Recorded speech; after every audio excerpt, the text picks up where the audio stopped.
சற்றுமுன் வெளியான தகவல். அரசு பள்ளிகளில் வேற லெவல் மாற்றம். ரூபாய் 7,500 கோடியில் 18,000 வகுப்பறைகள். ஆசோலா பார்க்க போறோம். நீங்க நம்ம சேனல் சப்ஸ்கிரைப் பண்ணாம இருந்தீங்கன்னா மறக்காம லைக் பண்ணிக்கோங்க. சப்ஸ்கிரைப் பண்ணிக்கோங்க. மற்றவர்களுக்கு தெரியப்படுத்த ஷேர் பண்ணுங்க. பள்ளி மேம்பாட்டு திட்டத்தின் கீழ் ரூபாய் 7,500 கோடி மதிப்பில் அரசு பள்ளிகளில் 18,000 வகுப்பறைகள் கட்டப்பட உள்ளதாக அன்பில் மகேஷ் பொய்யாமொழி அறிவித்துள்ளார்.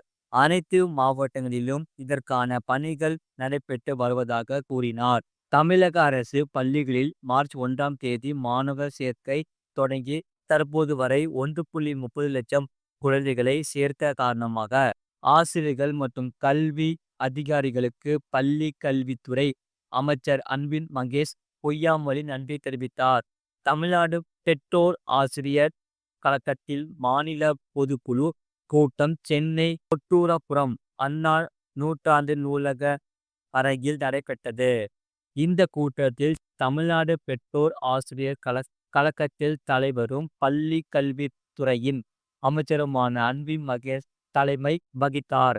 நிகழ்வில் பேசிய அவர் பள்ளி கல்வியின் வளர்ச்சிக்கும் மேம்பாட்டுக்கும் பெற்றோர் ஆசிரியர் கழகத்தின் பங்களிப்பு முக்கியமானது.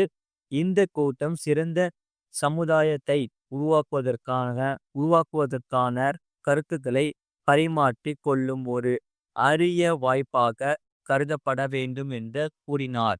பேராசிரியர் அன்பழகன் பள்ளி மேம்பாட்டு திட்டத்தின் கீழ் ரூபாய் 7,500 கோடி மதிப்பில் அரசு பள்ளிகளில் 18,000 வகுப்பறைகள் கட்டப்பட்டுள்ளதாக தெரிவித்தார். இதற்கான பணிகள் அனைத்து மாவட்டங்களிலும் நடைபெற்று வருவதாகவும் பள்ளி கல்வித்துறையின் கட்டுமான பணிகள் மற்றும் செயல் திட்டங்களை பெற்றோர் ஆசிரியர் கழக உறுப்பினர்கள் மற்றும் நிர்வாகிகள் நேரடியாக பார்வையிட வேண்டும் என்றும் அவர் கூறினார். நிறை குறைவுகள் உள்ளதாக உணர்ந்தால் அவற்றை எவ்வித சமரசம் இல்லாமல் துறையின் அமைச்சருக்கும் அதிகாரிகளுக்கும் அல்லது பெற்றோர் ஆசிரியர் கழக தலைமைக்கு தெரிவிக்க வேண்டும் என்று அவர் வலியுறுத்தினார்.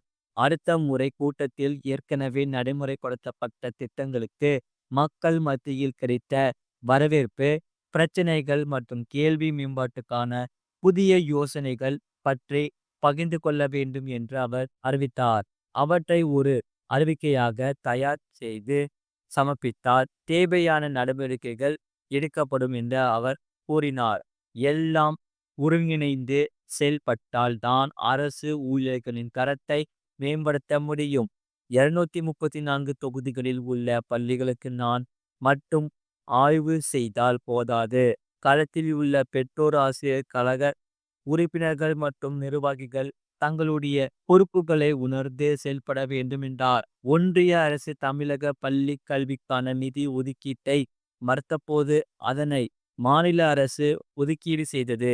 ஒன்றிய அரசின் மும்மொழி கொள்கையை தவிர்த்து இருமொழி கொள்கையை செயல்படுத்துவோம் என அறிவித்தது போன்ற பல்வேறு தீர்மானங்கள் கூட்டத்தில் முன்வைக்கப்பட்டன. மேலும் கடந்த மார்ச் 1ஆம் தேதி முதல் அரசு பள்ளிகளில் மாணவர் சேர்க்கை தொடங்கி 1.30 லட்சம் குழந்தைகளை சேர்த்த காரணமாக ஆசிரியர்கள் மற்றும் கல்வி அதிகாரிகளுக்கு வாழ்த்து தெரிவிக்கப்பட்டது. இது போன்ற செய்திகளை உடனுக்குடன் அறிந்து கொள்ள மறக்காம சேனலை சப்ஸ்கிரைப் செய்யுங்கள். மற்றவர்களுக்கு தெரியப்படுத்த ஷேர் செய்யுங்கள்.